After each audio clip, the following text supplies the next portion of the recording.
bon? Eh ben allez, let's go. Ok, la fine équipe est de retour pour une nouvelle aventure. Pour cet été 2022, on reprend la route pour un petit tour d'Europe à travers les Alpes, avec, au programme, plus de 3200 km en passant par la France, la Suisse, l'Italie, l'Autriche et l'Allemagne. En prime, on devrait avoir le beau temps toute la semaine. Enfin, en théorie. Accompagné de températures quasi caniculaires. Dès l'instant où on n'a pas la pluie presque tous les jours comme notre précédent road trip, perso, ça me va, je signe. On a aussi un petit changement dans la composition de l'équipe pour cette année. On devait être 4 à la base, mais Nico n'a malheureusement pas pu être présent, et on accueille parmi nous le copain Vince sur sa F900R. Une fois n'est pas coutume, niveau timing, on est déjà à la bourre. On devait décoller pour 9h, mais on a déjà presque 30 minutes de retard. Ça reste rattrapable, surtout qu'on passe comme l'année dernière par de la 4 voies pour arriver au plus vite sur les routes vosgiennes. Allez, c'est parti.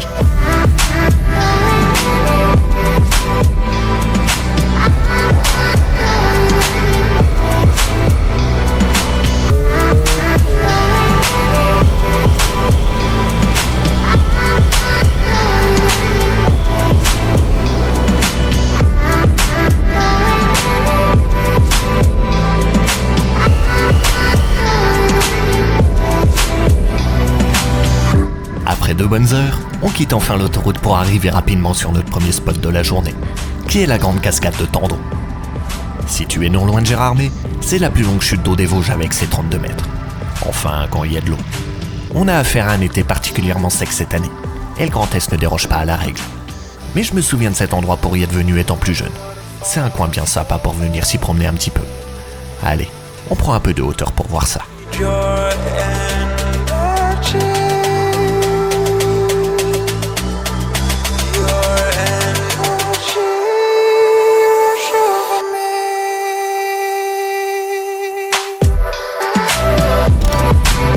Et on reprend la route en direction de la Perle des Vosges, surnom donné à la ville de Gérardmer et son lac par l'essayiste Abel Hugo, frère d'un certain Victor Hugo. On va s'y arrêter vite fait, histoire de profiter 5-10 minutes de la vue sur le lac.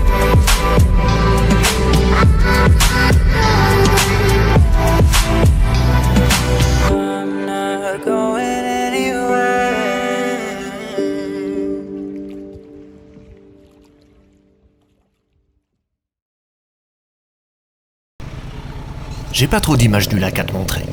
Comme je te l'ai dit, on s'y est vraiment arrêté vite fait. Déjà parce qu'on connaît tous les trois très bien les lieux pour y venir régulièrement, et ensuite parce que l'heure tourne. Il est déjà presque 13h, on n'a pas du tout récupéré notre retard pris avant le départ, et on n'est même pas à la moitié de cette étape de plus de 400 km qui doit nous mener en Suisse, dans les environs de Neuchâtel. Donc on traîne pas trop, et on attaque le col de Grosse-Pierre, le premier de ce road trip.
on est là au lac de l'Ishpa.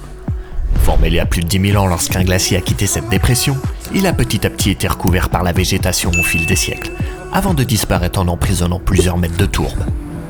Quand un barrage destiné à alimenter en eau l'industrie textile toute proche a été construit au XXe siècle, celui-ci a subitement rétabli les conditions d'un verrou glacier et a, on peut le dire, fait rajeunir cet endroit de plusieurs milliers d'années. C'est aujourd'hui un site Natura 2000, où on peut venir observer une faune et une flore diverses, dont 3 espèces de plantes carnivores, ou encore, avec énormément de chance, le grand tétras des Vosges, une espèce de gallinacée malheureusement en voie de disparition. Faudrait que j'y repasse un de ces 4 en automne, ça doit être tellement magnifique. On reprend les bécanes et on fait demi-tour. On devait à la base continuer sur cette route, mais je me suis aperçu la veille qu'on allait emprunter une section du Tour de France féminin qui doit passer par les Vosges aujourd'hui même. Alors plutôt que de tenter le diable au risque de rester bloqué, on décide de rebrousser chemin et de rejoindre la ville de la Bresse non loin de là, histoire de trouver un petit truc à manger. T'as dit que t'allais prendre quoi, moi aussi? Un jus de tomate. J'adore les tomates. Je trouve ce fruit est légèrement sucré. Est-ce que c'est une raison valable pour prendre un jus de tomate? Écoute, as-tu déjà bu un jus de tomate? Moi je refuse qu'il y ait ça sur le truc. Bah moi non, j'aimerais bien essayer. Il s'agirait de manger à bout d'un moment. Bonjour. Gentil. Allez, salut. On s'avale notre croque vosgien, s'il vous plaît, petit jus de tomate pour Vince, et on reprend la direction du ballon d'Alsace.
Ah oui, il y a un veau qui est sorti du champ. Non. Ah ouais? Juste après une épingle, là, il y avait des vaches sur la droite. Là. Il y avait un champ avec des vaches et tout. Et là, je vois le veau qui arrive vers là, qui est censé être des fils. Je pense qu'il n'y en avait pas.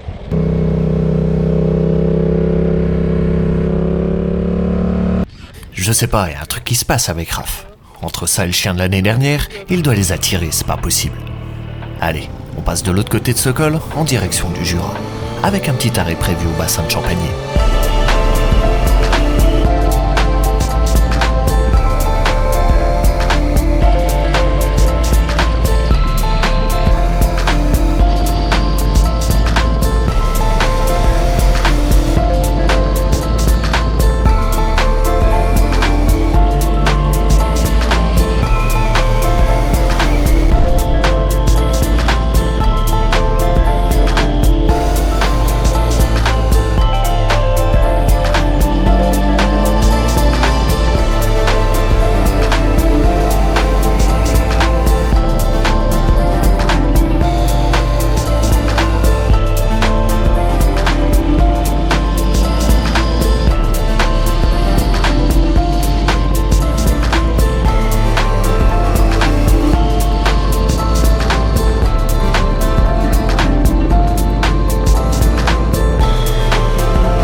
construit à partir de 1882, suite à la perte de l'Alsace-Lorraine en 1871 et de la liaison par voie navigable reliant les régions industrielles et minières de l'Est de la France, le bassin de Champagné, ou réservoir du bois de Champagné, est une retenue d'eau destinée initialement à l'alimentation du canal de Montbéliard à la Haute-Saône.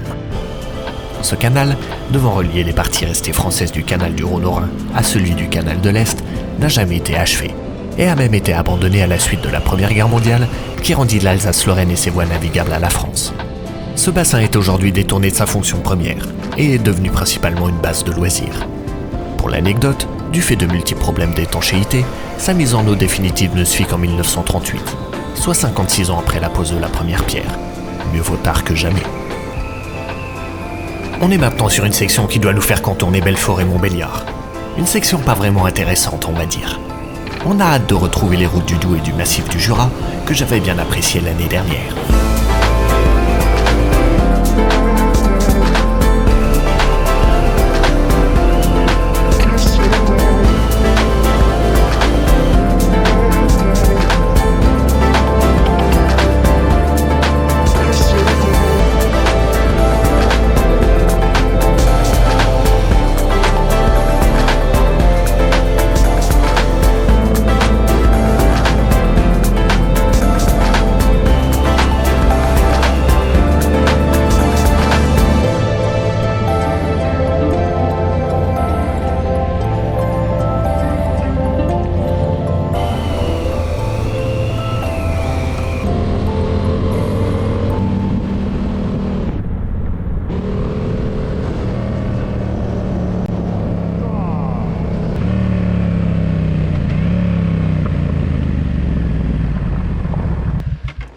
Ah, pute. Ah, j'ai pris une bestiole dans la gueule. T'as pas piqué? Fais une guêpe, j'espère. Ça confirme bien ce que je te disais tout à l'heure. Il les attire. Il n'y a pas d'autre explication. Il y a quoi? 2 cm entre son écran solaire et le casque? Il faut qu'il y ait une guêpe qui passe et le pique. Normal. Je sais qu'à chaque fois ça m'arrive de prendre les bestioles et c'est genre ça. C'est ma hantise de me prendre un truc dans l'œil. T'as vachement d'espace toi dans le tien, je sais pas comment tu le fermes. Moi j'en ai pas autant. Elle vient vachement plus devant. J'aime pas non plus. J'ai soif. Quand t'as des trucs comme ça, t'es con. Regarde les poneys là. Comme des cochons dans la mer. Bisous. Petit poney. Petit poney. C'est ouf, plus j'aime mon casque de ma vie. Petit poney. J'espère que t'as bien cette petite musique dans la tête maintenant. Allez, maintenant que la douleur est un peu passée pour Raph, il est temps de redécoller. Faut vraiment qu'on trouve de quoi se ravitailler. On arrive à court d'eau, il fait une chaleur à crever, et on est encore loin d'avoir fini cette journée. J'espère que toutes les merdes arriveront que aujourd'hui et pas après. Ah, une par jour, normalement. Oh, bah parfait. C'est reparti.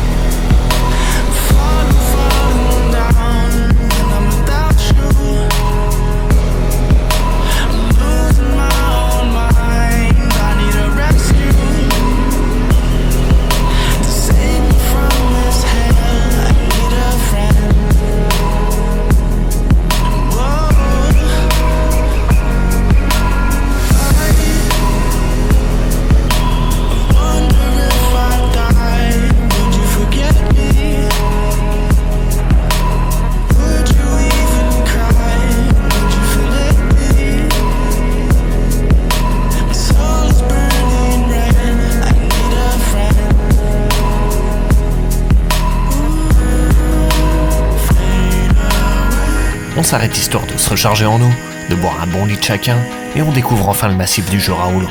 Ça tombe bien, c'est la fin d'après-midi, il y a le moins de monde sur la route, et la section qui arrive est pas mal sinueuse. On va pouvoir bien enrouler comme il faut.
C'est pas magnifique cette vue?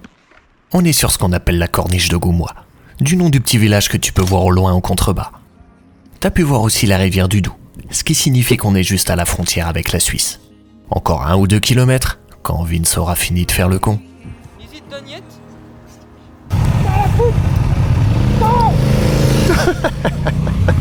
Qu'il est con ce con! Et je pose les pieds pour la première fois de ma vie en Suisse. Enfin, les roues en l'occurrence. Et si tu crois que cette journée allait se finir en apothéose avec ce panorama, t'as encore rien vu.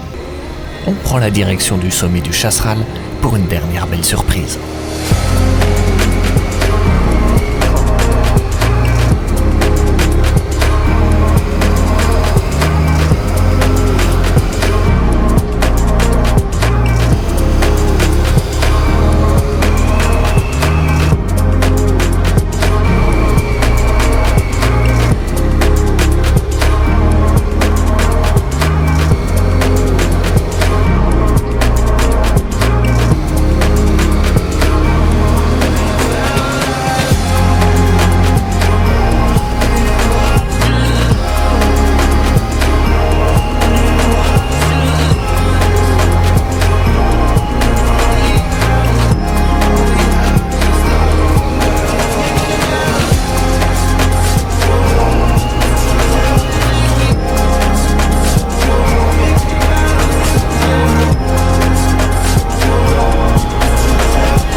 On tombe vraiment au bon moment.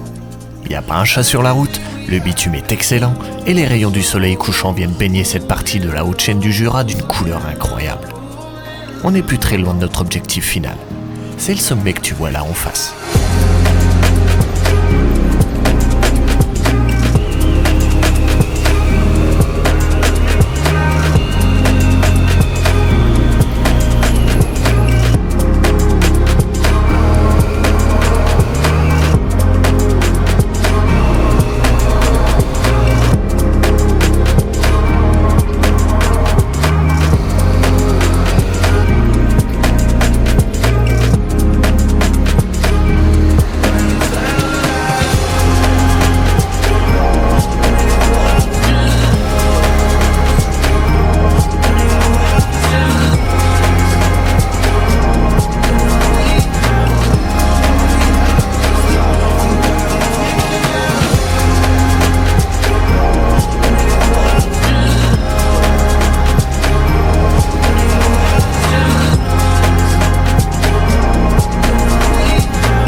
Y a pas mieux pour clôturer cette journée et pour commencer ce road trip.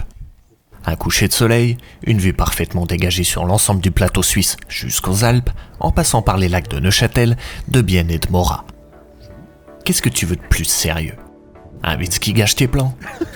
C'est inclus. On profite une bonne dizaine de minutes de cet instant, avec juste le bruit du vent comme musique de fond, et on redescend en direction de l'hôtel tout proche. On aimerait bien arriver avant que les cuisines ferment. On a sérieusement la dalle.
Ainsi s'achève notre journée. Il est 20h30, pile la fin du service. Mais le chef nous propose naturellement de rouvrir la cuisine et de nous préparer à manger. Juste le temps pour nous de nous installer et de prendre une bonne bière bien méritée. On s'enfile tout ça et on part retrouver le pays des rêves. Demain, on traverse le plateau suisse pour rejoindre les Alpes françaises. Ce sera parfait pour le YouTube.